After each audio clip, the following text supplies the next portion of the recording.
Hello बच्चों, good morning. आज आप लोगों को मैं 10th में कुछ रिएक्शंस समझा रहा हूँ। बेसिक रिएक्शंस हैं एक्सरसाइज की जो बहुत इंपॉर्टेंट है, और चैप्टर्स की मेन चीज़ें मैंने लगभग सब बता दी हैं आप लोगों को। थोड़ा सा कुछ ऐसी रिएक्शंस हैं जो कभी कभी हाई स्कूल में आ जाती हैं, उन रिएक्शन को हम कैसे करते हैं, उसकी ट्रिक क्या है, उसको थोड़ा सा समझो आप लोग। देखो यहाँ पे केमिकल रिएक्शन में जैसे एक रिएक्शन ऐसी आती है, एक रिएक्शन ये दी हुई है, मान लीजिए Zn दिया हुआ है और Zn ऐड किया गया है प्लस H2SO4 में। Zn प्लस H2SO4 ये बना लेता है ZnSO4, और ZnSO4 के साथ प्लस ZnSO4 बना लेगा और H2 गैस को निकाल देता है। क्लियर हो गया। अब दूसरी रिएक्शन दी गई है, suppose that Cu plus H2SO4 gives out CuSO4 बना लेगा, CuSO4 बनाएगा और प्लस H2 बना लिया। देखो देखने में दोनों रिएक्शन एक जैसी है भाई। मेटल यहाँ भी ट्रीट कर रहा है, मेटल यहाँ पे भी ट्रीट कर रहा है। यहाँ पे जिंक मेटल है और यहाँ पे क्या है, कॉपर मेटल है। दोनों में स्ट्रॉन्ग एसिड पड़ा हुआ है H2SO4।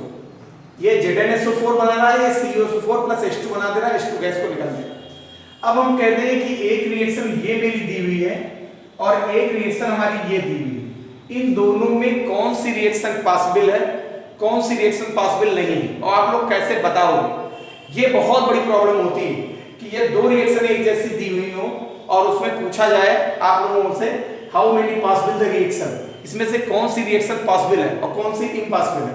तो भाई ऐसे तो नहीं बोल सकते ना कि कौन ये पॉसिबल हो गई या ये पॉसिबल नहीं है, ये पॉसिबल है तो ये पॉसिबल नहीं। उसके लिए कोई लॉजिक होता होगा बेटा, ठीक है। उसको मैं बता दूं आप लोगों को। जो मेटल का अरेंजमेंट है वो चलता है बेटा इलेक्ट्रोकेमिकल सीरीज पर। इलेक्ट्रोकेमिकल सीरीज हिंदी में इसको कहते हैं, बहुत सिंपल समझो, वैद्युत रासायनिक श्रेणी बोलते हैं। क्या बोलेंगे? वैद्युत रासायनिक श्रेणी बोलते हैं, इलेक्ट्रोकेमिकल सीरीज, या इसको बोल देते हैं ECS। क्या बोलेंगे बच्चा? ECS बोलते हैं, इलेक्ट्रोकेमिकल सीरीज। ये सीरीज यदि हमें पता होती है तो हम किसी भी रिएक्शन के पॉसिबल और नॉट पॉसिबल के बारे में हम लोग बता सकते हैं। क्लियर हो गया। ECS में होता क्या है? ECS इलेक्ट्रोकेमिकल सीरीज होती है, यहाँ पे मेटल दिए रहते हैं, जो भी मेटल दिए हैं, और मेटल के साथ में E0 दिया हुआ होता है। E0 कहलाता है स्टैंडर्ड इलेक्ट्रोड पोटेंशियल, मानक इलेक्ट्रोड विभव, स्टैंडर्ड इलेक्ट्रोड पोटेंशियल।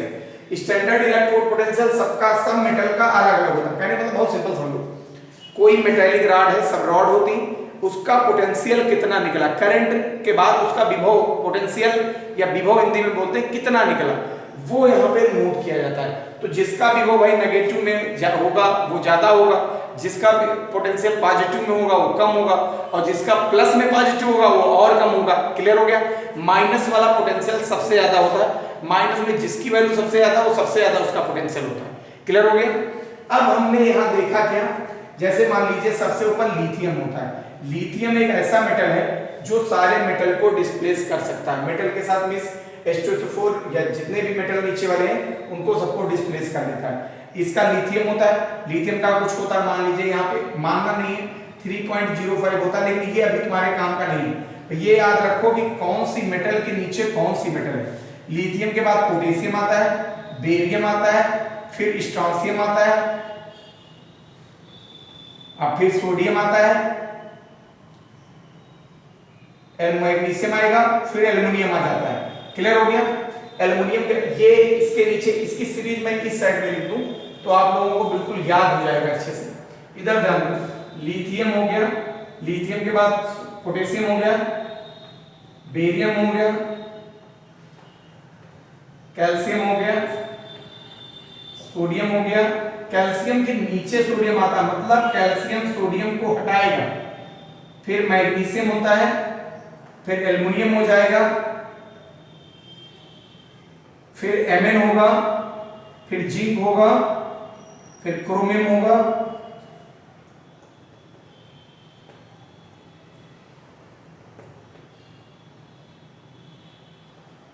फिर हाइड्रोजन होगा, फिर मरकरी होगा और फिर कॉपर हो जाएगा।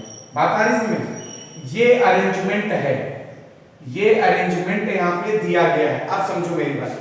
अब हमने देखा क्या कि हाइड्रोजन यहाँ पे दिया हुआ है, देखो ये हाइड्रोजन है, हाइड्रोजन यहाँ पे दिया है, हाइड्रोजन के नीचे कॉपर दिया हुआ है, हाइड्रोजन के नीचे क्या दिया, कॉपर। तो जो कॉपर नीचे दिया हुआ है तो कॉपर ऊपर वाले, जो ऊपर है वो नीचे वाले को हटा देगा, लेकिन नीचे वाला कभी ऊपर वाले को नहीं डिस्प्लेस कर सकता, ये चीज ध्यान रखो। बेरियम पोटेशियम को डिस्प्लेस नहीं कर सकता, पोटेशियम बेरियम को डिस्प्लेस कर देगा, अपने से नीचे वाले की को डिस्प्लेस किया जा सकता है। हमने देखा जिंक, देखो यहाँ पे जिंक और H नीचे है, जिंक में H2SO4 मतलब H नीचे है H2SO4, तो ये रिएक्शन हमारी पॉसिबल हो जाएगी। क्लियर हुआ? हमने देखा कॉपर नीचे है, किससे, हाइड्रोजन से, तो नीचे वाला ऊपर को तो नहीं हटा सकता है, तो ये रिएक्शन पॉसिबल नहीं है। बात आ गई होगी समझ में? जैसे मैं कह दूं, मान लीजिए मैंने ये कह दिया, ये पिक ले लेना आप लोग। जैसे मान लीजिए एक रिएक्शन मैंने ये कही, हमारे पास आयरन दिया हुआ है Fe प्लस H2SO4 हमने ले लिया यहाँ पे, तो ये तुरंत बना लेगा FeSO4 और प्लस यहाँ पे H2 गैस को रिमूव कर देगा। क्लियर हो गया? अब हम कहते हैं ये पॉसिबल कि नहीं, तो हमने देखा आयरन हाइड्रोजन से ऊपर है, बहुत अच्छी ट्रिक बता रहा हूं, हाइड्रोजन से ऊपर इसलिए पॉसिबल हो जाएगी। क्लियर हो गया? आगे होगी बात समझ। अब जैसे मान लीजिए ये दिया है Hg प्लस HCl, ठीक है, ये 2 मोल ले लिया, Hg mercury chloride, mercury chloride बना लिया, मर्क्यूरी क्लोराइड प्लस प्लस क्या बना लेगा, H2 गैस निकाल देगा। ये पॉसिबल है कि नहीं?